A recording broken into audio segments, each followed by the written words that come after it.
Now, deviated nasal septum. Most common cause of deviated nasal septum, or we can say DNS, is most common cause is trauma. We can say developmental trauma.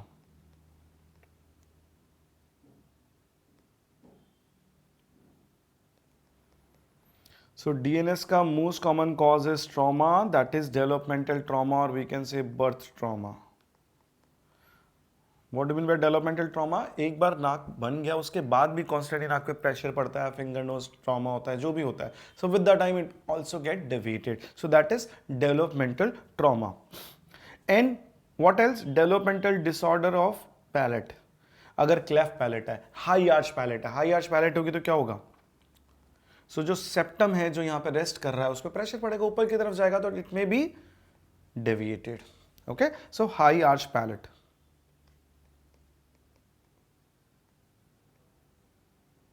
Okay, these are different types of the DNS. As you can say, this is anterior dislocation, C-shaped, S-shaped, nasal spur and thickening of nasal septum. Now most of the deviated nasal septum patient are asymptomatic, they don't have any symptoms.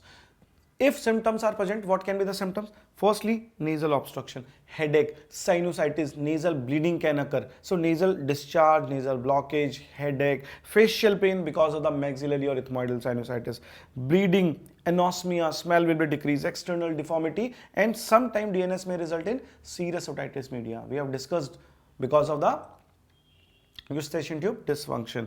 So these all are the symptoms. So most of the deviated nasal septums are asymptomatic.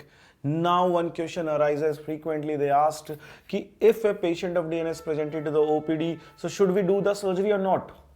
We do the surgery in the deviated nasal septum patient only when patient is symptomatic, only when patient is having the symptoms. If patient is not having the symptoms, don't do anything, then only conservative management is there. Now one term is Schleder's neuralgia. What is Schleder's neuralgia?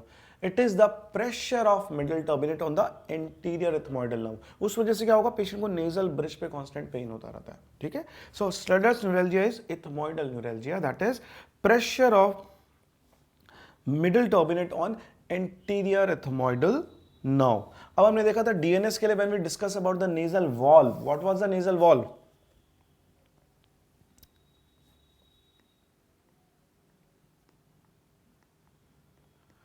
Nasal wall कहां थी?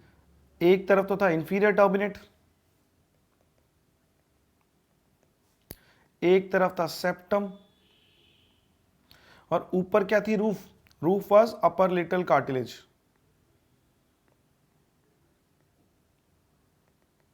इसका lower border which is also known as limen nasi. So ये जो area है, इनके बीच का area जो है, this is nasal wall. Okay, inferior turbinate laterally, medially septum, and above upper lateral cartilage का lower border.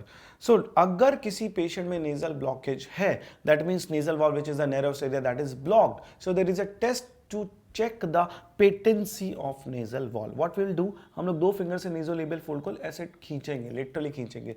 तो nasolabial फोल्ड को खींचने की वजह से क्या होगा? इंफीरियर टर्बिनेट थोड़ा दूर खिसकेगा, ये जो ऊपर का जो अपर लेटरल कार्टिलेज इसका एंगल थोड़ा बढ़ेगा.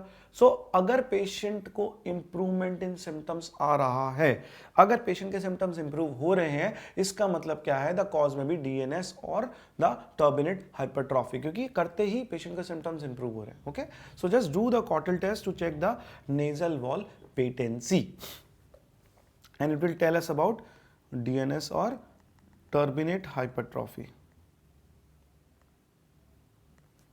ओके, नाउ डीएनएस सर्जरी कब करेंगे? Only surgery is indicated only in symptomatic patient.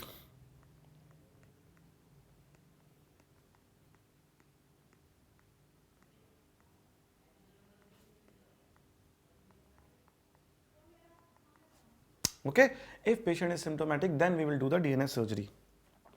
सो किन किन केस में करते हैं? एक तो पहला तो हो गया सिम्टोमेटिक पेशेंट, दूसरा रिकरेंट साइनोसाइटिस हो रहा है अगर किसी पेशेंट में डीएनएस की वजह से ब्लीडिंग हो रही है, then we will go for the surgery. और चौथा नेजल ऑब्स्ट्रक्शन आ रहा है. ठीक है, सो नॉर्मली अगर किसी को डीएनएस है, will not go for the surgery. If patient is symptomatic then only we will do the surgery. Now treatment, treatment के लिए सर्जरी क्या होता है, या तो सेप्टोप्लास्टी है, SMR, SMR is sub mucous resection. So यहां पे कॉटल्स लाइन और हम पढ़ते हैं। What is Cottle's line? So Cottle's line जो फ्रंटल बोन का जो नेजल स्पाइन है वहां से एक लाइन ड्रॉ करो और नीचे आप जाओ, कहां पे जाओ आप, एंटीरियर नेजल स्पाइन पे। So drawn from frontal spine to anterior nasal spine. अब क्या होगा, अगर इसके आगे के जो भी परफोरेशन जो भी डेविएशंस हैं इस लाइन से आगे के, that can be treated by septoplasty only. ठीक है, और पीछे वाले जो हैं यू कैन डू एसएमआर और सेप्टोप्लास्टी। तो anterior most deviations can be treated only by septoplasty. You can't treat them by submucous resection, that is the SMR. Now let's discuss what is SMR and what is septoplasty. SMR is submucous resection. Okay. So ASMR basically क्या होता है, एक radical surgery होती है जिसमें हम पूरा septal cartilage और बोन जो भी आ रहा है सब कुछ रिमूव कर देते हैं, जबकि सेप्टोप्लास्टी कंजर्वेटिव प्रोसीजर है जिसके अंदर only the deviated part is removed. Normally कोई भी सेप्टल सर्जरी अगर हमें करनी है तो we have to wait till the age of 17 years.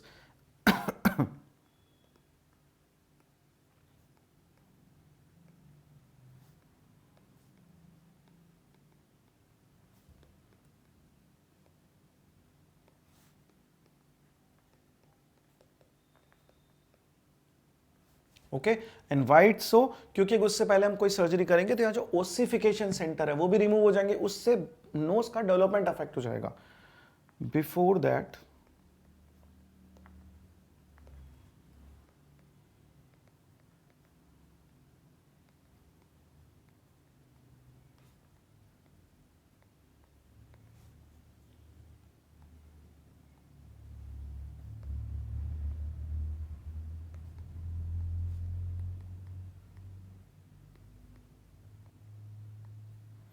Leading to improper development of nose. तो इसलिए हम 17 साल तक वेट करते हैं ताकि ऑसिफिकेशन सेंटर जो प्रॉपर्ली एक बार फंक्शनल हो जाए और प्रॉपर शेप आ जाए, क्योंकि अगर वो लॉस्ट हो गए तो फिर फर्दर ऑसिफिकेशन वगैरह जो वो नहीं होगा तो उससे आगे डिफॉर्मिटीज हो सकती हैं। So it's always advisable to do any septal surgery only after age of 17 years. Septoplasty can be done before 17 years, usually not advisable, but can be done in case जहां पे बहुत सीवियर सिम्टम है, कोई sinusitis हो रहा है, severe bleeding हो रही है, तो व्हाट वी विल डू, जितना पार्ट जो अफेक्टेड है उतने पार्ट को हम हटा देंगे। ठीक है, तो सेप्टोप्लास्टी और एसएमआर की अगर हम बात करें, it's a radical surgery, septoplasty से conservative surgery. Septoplasty can be done before 17 years और इसमें जो इंसिजन लेते हैं दैट इज फ्रीयर्स इंसिजन, यहां पे किलियंस इंसिजन। अगर एंटीरियर मोस्ट डीएनएस है जो हमने कॉटल्स लाइन अभी भी पढ़ी है, तो एंटीरियर डीएनएस के लिए खाली सेप्टोप्लास्टी करते हैं। Septoplasty is for anterior DNS, वहां पे एसएमआर नहीं कर सकते। तो एंटीरियर डीएनएस है तो we can only do septoplasty. एक डिफरेंस और क्या, सेप्टोप्लास्टी में इंसिजन हम एक ही तरफ रखते हैं, जबकि एसएमआर में we do bilateral mucoperichondrial elevated, not incision, मैं टॉकिंग अबाउट फ्लैप। सेप्टोप्लास्टी में एक ही पार्ट का जो है, एक ही तरफ का म्यूकोपेरिकॉन्ड्रियल फ्लैप को एलिवेट करा और जो डैमेज डेविएटेड हिस्सा उसको हटा दिया, जबकि एसएमआर में हम दोनों के दोनों फ्लैप को, दोनों तरफ के को एलिवेट करते हैं और फिर हम लोग radical removal of the cartilage करते हैं। अच्छा, एसएमआर के साथ rhinoplasty can not be combined, जबकि सेप्टोप्लास्टी के साथ you can combine the rhinoplasty, क्योंकि अगर एसएमआर कर दोगे राइनोप्लास्टी के साथ तो सेडल नोज हो जाएगा ना, पूरा का पूरा नाक ही गिर जाएगा।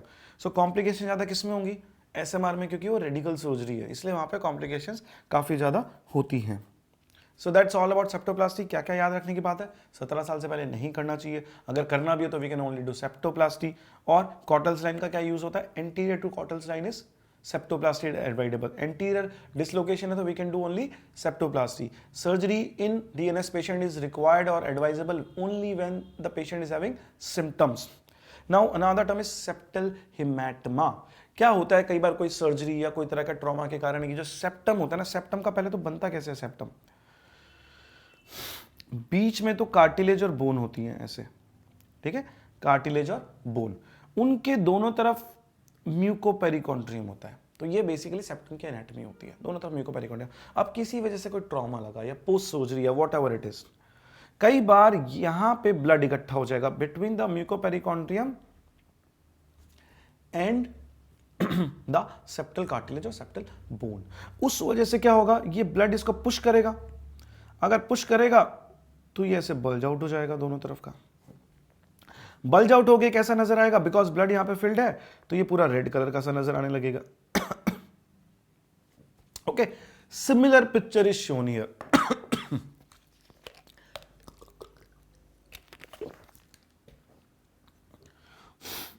लुक एट द पिक्चर, आजकल क्लिनिकल क्वेश्चन में पिक्चर एग्जैक्टली दी हुई है। एक patient presented to the emergency department with the nasal blockage. Patient was having difficulty in nasal breathing on anterior rhinoscopy. This picture was shown. What is the best management for this patient? So अगर आप picture को देखिए, सबसे पहले तो diagnosis बनाओ कि ये है क्या। तो लुक एट द पिक्चर, यहां पर रेड कलर का एक मास दिख रहा है, बट ये लॉब्यूलेटेड अपीयरेंस, एक स्मूथ मार्जिन दिख रहे हैं। इसका मतलब ज्यादातर बाइलेटरल और है। तो बाइलेटरल रेड कलर का मास अगर किसी में दिखेगा तो हम क्या सोचेंगे, सबसे पहले हमारे दिमाग में आता है जेएनए, जुवेनाइल नेसोफेरेंजियल एंजियोफाइब्रोमा। बट जेएनए के अंदर क्या मल्टीपल ग्रोथ होती है, ब्लीडिंग के एपिसोड की हिस्ट्री होगी, मल्टीपल एपिसोड्स की हिस्ट्री होगी, पेशेंट जो एडोलेसेंट एज में होगा। तो सेप्टल हेमाटोमा तो किसी में भी हो सकता है, तो वहां पे पोस्ट सर्जरी की हिस्ट्री हो सकती है इन पेशेंट ऑफ सेप्टल हेमाटोमा, कोई ब्लंट ट्रॉमा की हिस्ट्री हो सकती है, ठीक है। तो लुक आउट दैट हिस्ट्री। और ये पिक्चर देखोगे तो एक स्मूथ मार्जिन जब ऐसे रेड कलर के दिखते हैं तो मोस्टली जो कि मिड लाइन से आ रहे हैं, दोनों तरफ हो रहा है, तो we have to think of septal haematoma. Okay, so ये क्या है, septal haematoma. Cause can be trauma, history of surgery, bleeding disorders can be cause. क्यों ब्लीडिंग डिसऑर्डर, थ्रोम्बोसाइटोपेनिया का पेशेंट है सपोज, हीमोफीलिया का पेशेंट, अचानक से ब्लीडिंग होने लग गई, इकट्ठी हो गई सेप्टम के बीच में। ओके, क्लिनिकल फीचर्स क्या क्या होंगे, सबसे पहले ऑब्स्ट्रक्शन, पेन आ जाएगा ब्रिज पे। अब देखो आप क्या, टाइट कंपार्टमेंट है ये, ऐसा कोई ड्रेनेज का सिस्टम तो है नहीं, टाइटली एडरेंट म्यूकोजा थी यहाँ पे, म्यूकोपेरिकॉन्डियम फ्लैप, टाइटली एडरेंट। अगर उसमें ब्लड आएगा तो कार्टिलेज पे कंटिन्यू प्रेशर डालेगा, इंक्रीज प्रेशर ओवर कार्टिलेज।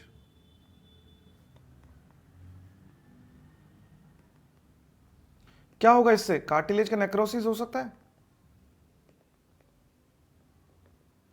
अगर ब्लड इकट्ठा हो गया क्लोज कैविटी में, that will put pressure on the cartilage, that may result in cartilage necrosis. And the second thing is cartilage is deriving its blood supply from mucoperichondrium. अब आप बोलोगे कि blood तो ऑलरेडी इकट्ठा सर वहां से ले लेगा, बट इट इज डीऑक्सीनेटेड ना, कोई भी कलेक्टेड ब्लड होगा that is not oxygenated, that is deoxygenated.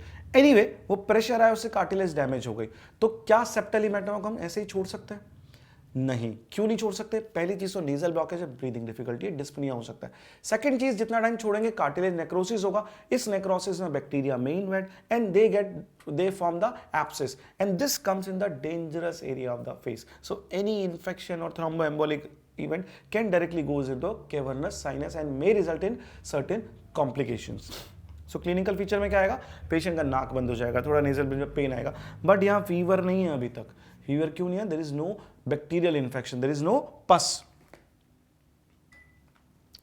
Now what is the treatment of this, अगर स्मॉल हेमाटोमा है then you can aspirate it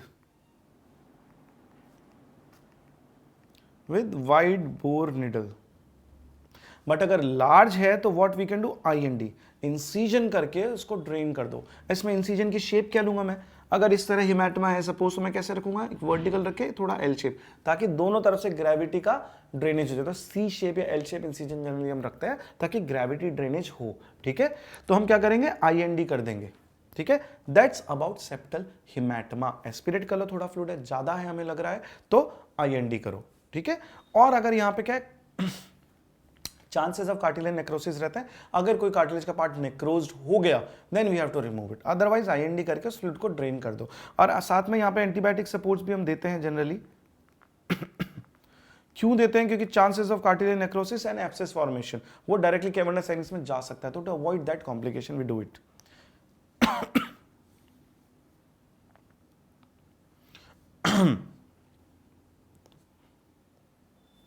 now septal abscess, septal abscess क्या, अब इसी haematoma के अंदर बैक्टीरिया ने इन्वेट कर दिया, सो वहां पे इंफेक्शन हो गया, तो secondary to infection in a septal hematoma patient. Now this come in dangerous area of face.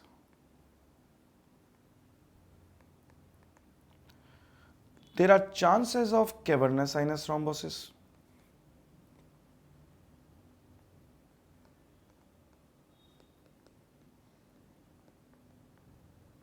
Okay so पहले तो क्लिनिकल फीचर्स क्या होंगे अगर पस पड़ गया तो there will be fever will be present and there may be lymphadenopathy, कहीं भी इंफेक्शन होगा तो लिम्फ नोड बढ़ सकती है ना, लिम्फेडिनोपैथी हो सकती है। तो प्रेजेंटेशन कैसी होगी, नेजल ब्लॉकेज, ब्रीदिंग, फीवर भी है पेशेंट को, लिम्फेडिनोपैथी हो गई और ऐसी पिक्चर हमें दी। तो अगर फीवर और लिम्फेडिनोपैथी साथ में आ रहा है तो we have to think of abscess. Again what will the treatment, again incise करो इसको, इंसिजन दो, ठीक है। तो ट्रीटमेंट विल भी या तो एस्पिरेट करो, प्लस क्या होगा क्योंकि एब्सेस बन चुकी है तो कोई ना कोई कार्टिलेज का पीस तो नेक्रोज्ड हो गया, तो always remove a piece of cartilage which is necrosed and should be done within 48 hours to avoid perforation, क्योंकि कार्टिलेज में अगर ज्यादा नेक्रोसिस हो गया तो वहां की परफोरेट ही हो जाएगी, ठीक है। तो इसलिए immediately we have to with in 1 to 2 days इस एब्सेस को हमें ड्रेन करना पड़ता है और उसको रिमूव करना पड़ता है और एस्पिरेट करो। अगर एस्पिरेट से नहीं हुआ तो IND करो plus cartilage removal, necrosed cartilage removal.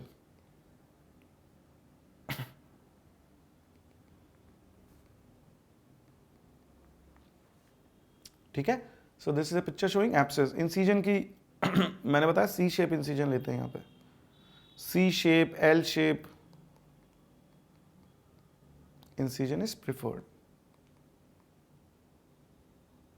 और अलोंग विद दिस यहां पे एंटीबायोटिक सपोर्ट तो देना ही देना है।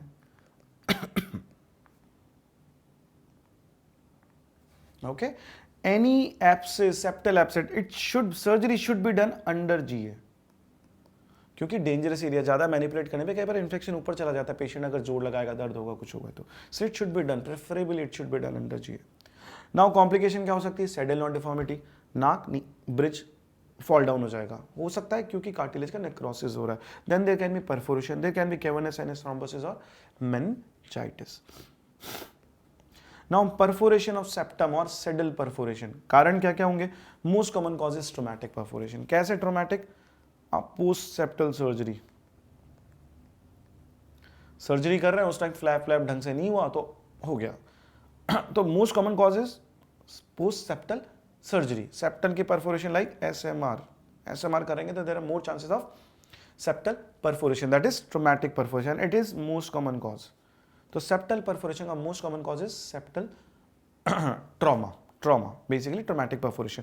Then pathological perforation is very important, ये किस किस डिजीज में होती है, बहुत बार पूछा गया है। Bony perforation, bony part of septum में परफोरेशन किस डिजीज में होती है, तो bony part very very very very important. Pathological perforation है बोनी पार्ट में अगर परफोरेशन होगी, that is typical in syphilis, multiple time they asked. और टोटल सेप्टम, बोनी और कार्टिलेज दोनों कौन इन्वॉल्व करता है, वेगनर्स ग्रैन्युलोमैटोसिस। तो सिफिलिस के पेशेंट में बोनी पार्ट में ही खाली परफोरेशन होती है, वेरी वेरी इंपॉर्टेंट है। टोटल सेप्टम किस में हो सकता है, वेगनर्स में। तो पूछा अगर बोनी सेप्टल परफोरेशन किस में हो सकता है, ऑप्शन में सिफिलिस है ही नहीं, वेगनर्स ग्रैन्युलोमैटोसिस है और टीबी, लेप्रेसी, अदर डिजीज है, तो क्या आंसर होगा, वेगनर्स। वेगनर्स में बोनी भी हो रहा है, कार्टिलेजिनस भी हो रहा है, और तो कार्टिलेजिनस परफोरेशन ज्यादातर कॉमन होता है पैथोलॉजी में, जैसे टीबी, लेप्रेसी, एट्रोपिक राइनाइटिस, इन सब डिजीज में जनरली कार्टिलेजिनस परफोरेशन होता है। तो सिफिलिस इज द डिजीज जहां पे टिपिकल बोनी परफोरेशन होता है। अब सिम्टम्स क्या होंगे, अगर स्मॉल परफोरेशन है तो वहां पे विस्लिंग साउंड आएगी, लार्ज परफोरेशन है तो वहां पे बहुत ज्यादा परफोरेशन के अराउंड क्रस्टिंग होगी, ब्लीडिंग होगी, बार बार क्रस्टिंग बनेगी, ब्लीडिंग होगी। क्रस्टिंग की वजह से पेशेंट को क्या लगेगा, नेजल ब्लॉकेज है। ट्रीटमेंट क्या होगा, ऑगमेंटेशन,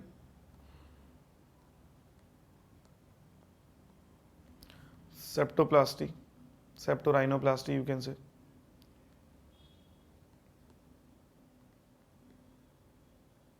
मतलब यूज द सेप्टल बटन और सम कार्टिलेज ग्राफ्ट और उस परफोरेशन को क्लोज करो, whatever it is, or use some flap। So that's all about perforation of the septum. Now let's talk about granulomatous disease of the nose.